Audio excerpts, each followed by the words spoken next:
இந்த வீடியோல நம்ம கொலினர்ஜிக் அகோனிஸ்ட் பத்தி பார்க்க போறோம். இதுல 2 வகை இருக்கு. டைரக்ட் ஆக்டிங் கொலினர்ஜிக் அகோனிஸ்ட், இன்னொன்னு இன்டைரக்ட் ஆக்டிங் கொலினர்ஜிக் அகோனிஸ்ட். முதல்ல டைரக்ட் ஆக்டிங் கொலினர்ஜிக் அகோனிஸ்ட்னா என்னன்னு பார்க்கலாம். நேரடியா செயல்படக்கூடிய கொலினர்ஜிக் அகோனிஸ்ட். கொலினர்ஜிக்னா என்ன, கொலினர்ஜிக் ரிசெப்டார்ஸ்னா என்ன அப்படிங்கறத போன வீடியோல பார்த்தோம். அகோனிஸ்ட் அப்படிங்கிறதுனா என்னன்னா, இந்த இடத்துல அசிடைல் கொலைன் போலவே செயல்படுற ஒரு விஷயம். உருவத்திலையும் சரி, செயல்பாட்டிலையும் சரி. கொலினர்ஜிக் ரிசெப்டார்ஸ் மஸ்காரினிக் அப்புறம் நிக்கோட்டினிக் ரிசெப்டார்ஸ் மீது நேரடியா பைண்ட் ஆகி அதை தூண்டி சில செயல்களை செய்யும். அடுத்து classification of direct acting cholinergic agonist. இந்த டைரக்ட் ஆக்டிங் கொலினர்ஜிக் அகோனிஸ்டோட வகைகள் என்ன அண்ட் அதுக்கான எடுத்துக்காட்டு என்ன அப்படிங்கறது தான் பார்க்க போறோம். முதல்ல இருக்கக்கூடிய வகை எஸ்டர்ஸ் ஆஃப் கொலைன். இதுல 3 எடுத்துக்காட்டு இருக்கு. முதல்ல அசிடைல் கொலைன். இந்த அசிடைல் கொலைன் அப்படிங்கும்போது மிக விரைவில் உடைந்து விடும். ஏன்னா நம்ம உடல்ல அசிடைல் கொலைன் எஸ்டரேஸ் அப்படிங்கிற ஒரு என்சைம் இருக்கு. இது அசிடைல் கொலைனை சீக்கிரம் உடைச்சிடும். அதனால மருத்துவத்தில் அதிகமா பயன்படுத்தப்படல. ரெண்டாவது பெத்தனகோல். இது முக்கியமா மஸ்காரினிக் ரிசெப்டரா தான் தூண்டும். சிறுநீர் குழாய் மற்றும் செரிமான குழாயை இயக்கம்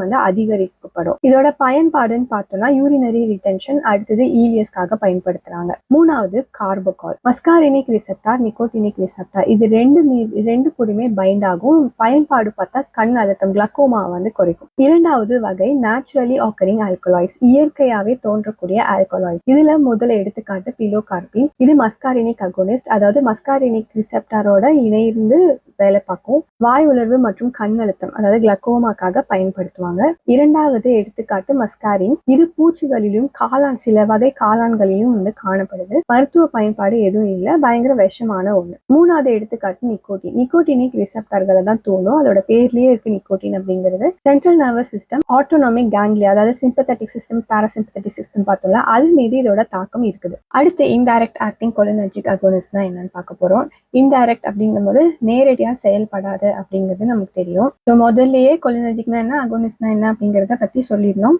இது நேரடியா ரிசெப்டார் கூட பைண்ட் ஆகாது. ஆனா அசிடைல் கொலைன் எஸ்டரேஸ் அப்படிங்கிற இந்த என்சைமை தடுக்கும். இதனால அசிடைல் கொலைன் உடைக்கப்படாமல் நரம்பு இடைவெளியில் அதிகமாக மஸ்காரினிக் மற்றும் நிக்கோட்டினிக் ரிசெப்டார்ஸ் மீது நீண்ட நேரம் செயல்பட முடியும். இதுல 3 வகைகள் இருக்கு. ஒன்னு வகைகள் அப்படிங்கும்போது classification of indirect acting cholinergic agonist, பார்மகாலஜில இப்படிதான் சொல்லுவாங்க. முதல்ல இருக்கக்கூடிய வகை என்ன அப்படின்னா reversible acetyl choline esterase inhibitor. நம்மளால திரும்ப இயல்பு நிலைக்கு வர முடியக்கூடிய ஒரு இது அப்படின்னு சொல்லலாம் இந்த ரிவர்சிபிள் அப்படிங்கிறது. இதுல முதல் எடுத்துக்காட்டு நியோஸ்டிக்மைன். இது மஸ்காரினிக் அப்புறம் நிக்கோட்டினிக்ல ரிசெப்டார் கூட பைண்ட் ஆகும். இதோட பயன்பாடுன்னு பார்த்தோம்னா myasthenia gravis, post operative ileus and urinary retention. Physostigmine இரண்டாவது எடுத்துக்காட்டு. இது பிளட் பிரெயின் பேரியரை கடக்கும், அதனால மூளைக்கு போகும். இதோட பயன்பாடு என்னன்னா அட்ரோபின் ஓவர் டோஸ் ஆயிடுச்சு அப்படின்னா அதை குணப்படுத்துறதுக்கு பயன்படுத்துவாங்க. மூணாவது எடுத்துக்காட்டு பைரிடோஸ்டிக்மைன், நீண்ட நேரம் செயல்படும். இதோட பயன்பாடு மயஸ்தீனியா கிரேவிஸ்,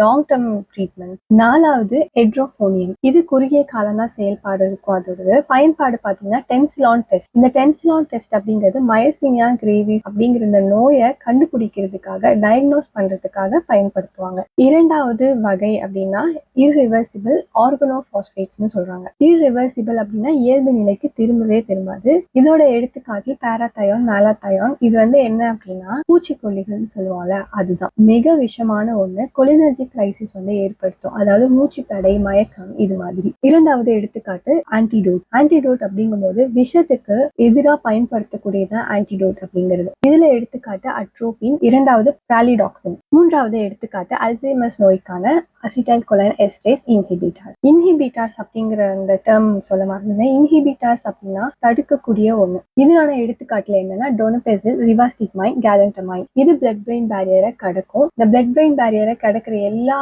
மருந்துகளுமே மூளைக்கு போகக்கூடிய தன்மை இருக்கும். இதோட பயன்பாடு என்னன்னா அல்சைமர்ஸ் டிசீஸ். இதுல மூளையில இருக்கக்கூடிய அசிடைல் கொலைனோட அளவை அதிகரிக்கும். அல்சைமர் அப்படிங்கிற அந்த நோயை மறதி நோய்னு கூட சொல்லுவாங்க.